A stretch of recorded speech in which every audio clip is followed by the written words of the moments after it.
3 transforming graphs of functions, example 9. In part A, we have to sketch 2 graphs on the same axes. So first of all, modulus of 5x take 2. So if the mod signs weren't there, we'd have a straight line graph with a gradient of 5 going through the y-axis at -2. So that would look approximately like that. So this gives me an idea of what the mod graph is going to look like.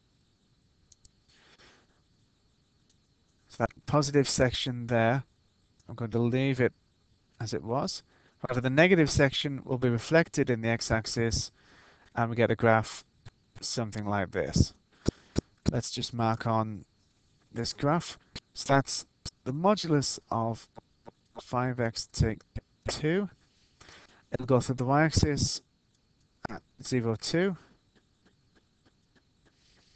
And it'll go through the x-axis. Well, if 0 equaled 5x minus 2, x would be 2/5. Right, that's the first graph. The second graph, mod of 2x, I do need to consider which graph is going to be steeper. So let's think about mod 2x. The gradient is going to be 2, whereas the original graph, the mod of 5x minus 2, has a gradient of 5. This one's not going to be as steep as the first one.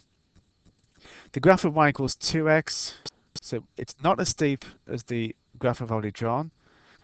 And this graph will go through the origin. So without the mod signs, it would look something like that. With the mod signs, it'll get to the origin, and then the y values become negative, so then they will be reflected, and we'll have a graph looking something like that. Let's just label that. This is y equals mod of 2x. So here it has a gradient of 2 compared to the other one, which have a gradient of 5. And the reflected graphs, the red one, gradient of -2, the black one, gradient of -5. So that's part A done. Now part B, solve the equation. And you can see it's the 2 graphs we've already drawn. Let's look at the graph and see how many times they intersect. Well, 1, 2. These graphs intersect twice, so I'm expecting 2 solutions.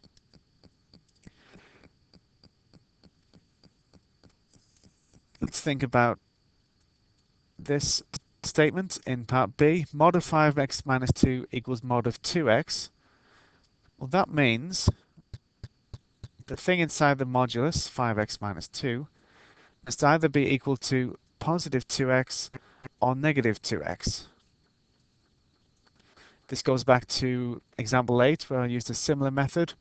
If we have modulus of something equaling a number, that means the something must equal positive or negative a.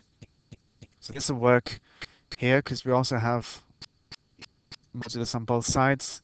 This still works. So I'm going to split this into 2 possibilities. And you can see we're expecting 2 solutions anyway. So 5x minus 2 will either equal 2x or 5x minus 2 will equal minus 2x. Let's quickly solve these. I get 3x equals 2. So x is 2/3.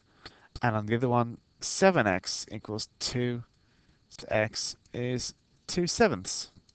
Now looking at the graph, we can see those are sensible answers. Both solutions were going to have positive x values. And from the graph, one of them was going to be smaller than 2/5. Well, 2/7 is smaller than 2/5. And the other one was going to be bigger than 2/5. 2/3 is bigger than 2/5. So that solution there, x would be 2/3, and the other one, x would be 2/7. And once again, we can quickly find out if our solutions are correct by substituting them back into the original equation, and if they work, we know they are correct.